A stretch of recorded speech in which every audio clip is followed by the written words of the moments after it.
When we think about artificial intelligence today, it feels, well, inevitable, right? Almost like a force of nature.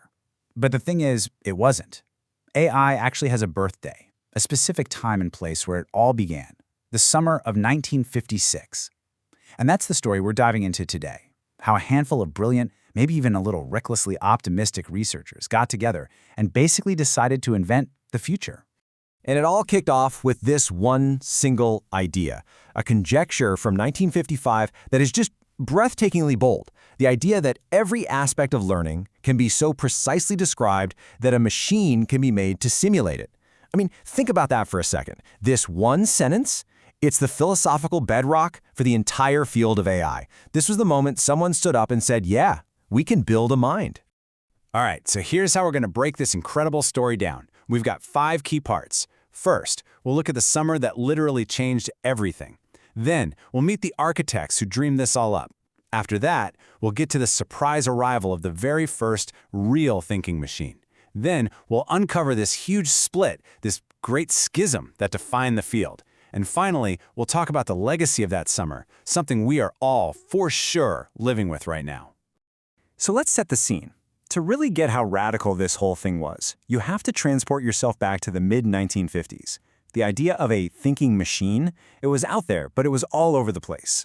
It was like a puzzle with the pieces scattered across totally different, disconnected fields. You had guys over in automata theory studying abstract machines, and then you had neurophysiologists studying the brain's wiring. But nobody was putting it all together. There just wasn't one single unified field for it. And that's exactly why this 8-week workshop at Dartmouth was so important. I mean, this wasn't just another stuffy academic conference, no way. It was a deliberate act of creation. The people who showed up, they weren't just there to chat about old ideas. They were there to literally name and frame an entirely new science. And you know what's wild? It all started so modestly. The proposal was for a tiny 2-month, 10-man study at Dartmouth. But their goal? Oh, just, to achieve a significant advance in thinking machines. No big deal. And they got it all funded with just $7,000 from the Rockefeller Foundation. Incredible. Okay, so who were these people? Who were the masterminds behind this whole proposal? Well, the project was basically the brainchild of 4 young researchers. And these weren't just any guys. They were each a star in their own field. And when you put them together, well, their combined expertise basically formed the DNA of what we now call artificial intelligence. First up, you've got John McCarthy. You can think of him as the organizer, the host, the ringleader, but his most important role, he was the namer. He was the one who came up with the term artificial intelligence. And it was a totally strategic choice. It sounded new, it was neutral, and it perfectly carved out its own fresh academic territory. Next on the list is Marvin Minsky. This guy was completely obsessed with modeling the human brain. And he wasn't just some theorist sitting in an office. Oh no. By 1951, he had already built SNARK, which was the very first neural network learning machine. He was trying to build intelligence from the bottom up by copying the brain itself. Then you have Claude Shannon, who brought some serious star power to the group. I mean, this guy was already a legend. We're talking about the father of information theory, the man who figured out how to apply logic to electrical circuits. His hands-on work with things like maze-solving machines and computer chess, it was a huge deal. And rounding out our group of 4 is Nathaniel Rochester. He was the industry connection, the hardware guy. And that link was absolutely vital. He was the chief architect of IBM's first big scientific computer, the 701. So he knew the machines, inside and out. He understood what they were actually capable of doing. So let's just recap, because this team is amazing. You've got McCarthy, the logic and language guy. You've got Minsky, the brain modeler building neural nets. You've got Shannon, the information guru working on complex problems like chess. And you've got Rochester, the engineer who actually knew the metal. This wasn't just one field. It was this perfect storm, a fusion of logic, biology, information theory, and hands-on engineering. But here's where the story gets really interesting.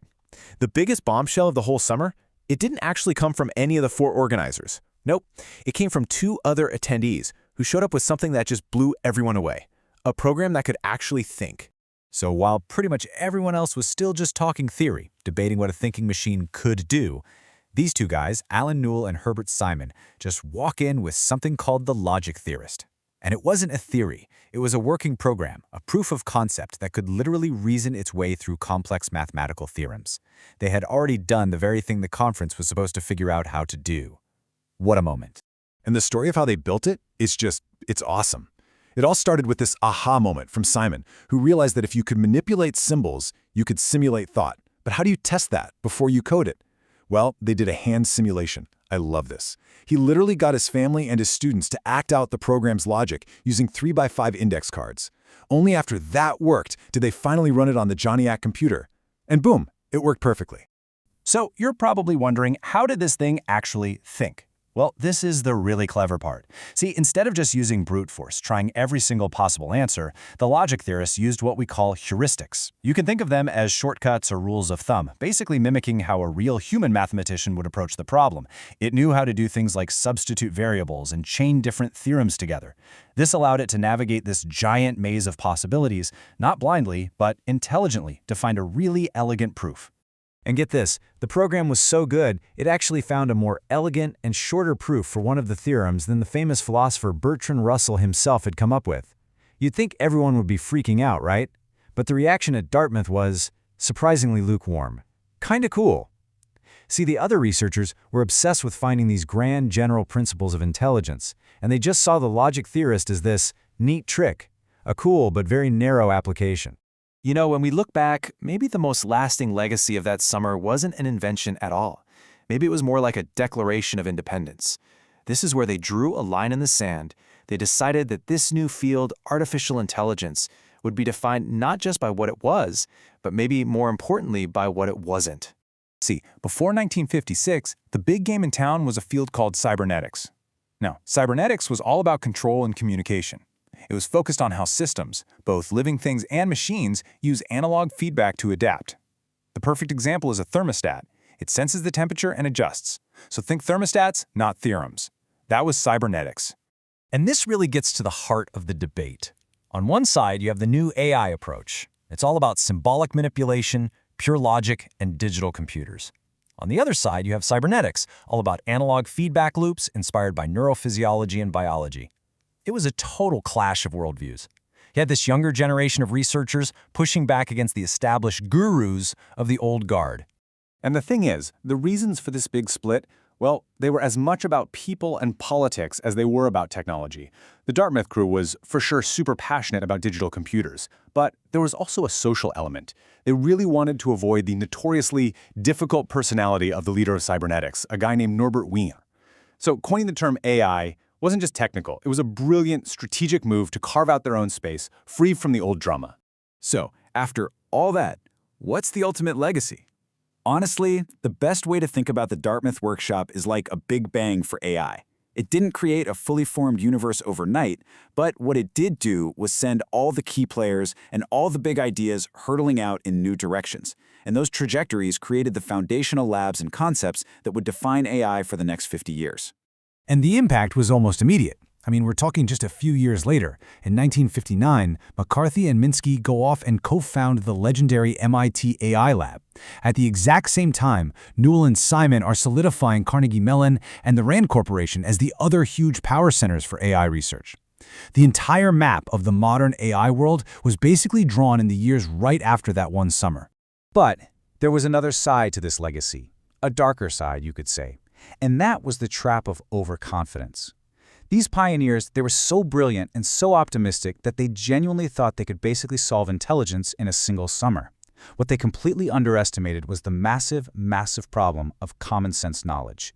And this over-optimism led to these repeating cycles of huge hype, followed by massive disappointment and funding cuts, which we now call the AI winters. And all of this brings us to one final and I think really critical question for today. The birth of AI, as we've seen, was a strategic choice. It was an act of exclusion. The pioneers chose the clean, logical, symbolic path, and they rejected the messy, analog, biologically inspired world of cybernetics.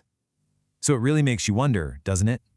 As we build the incredibly powerful AI systems of today, what ideas, what different ways of thinking might we be excluding right now? And what will the consequences of our choices be, decades down the road?